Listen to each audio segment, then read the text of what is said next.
Hi everyone, welcome to vlog number 5.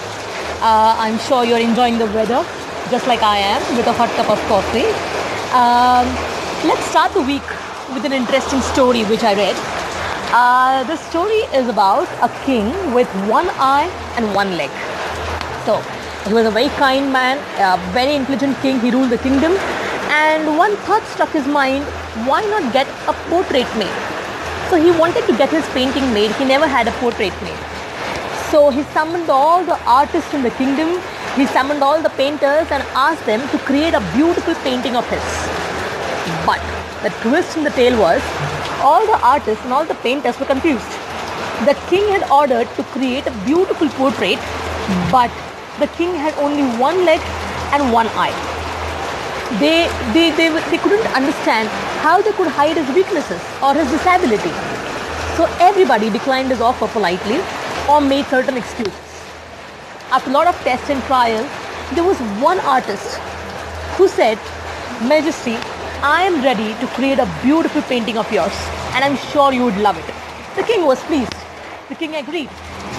The painter started working on the portrait.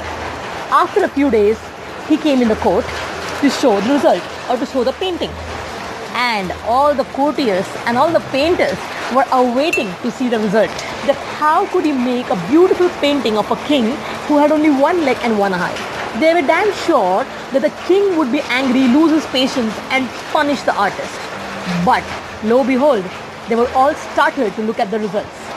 What the painter had done was, the painter had painted the king sitting on a horse, one-legged, and he had shown a bow in his hand, aiming at something with his eyes closed.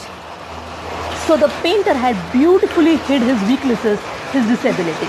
He had hid his disability of having just one leg and one eye. The king was absolutely pleased at looking at the portrait. He loved the portrait and rewarded the artist. The moral of the story here is, we come across a lot of problems in our life, and sometimes we get scared, get disappointed, get apprehensive about them. What we can learn from this story is, just like the painter, think creative or find creative solutions for all the problems. So this week, let's get ahead by finding creative solutions to all the problems that we face. Be creative this week. Thank you.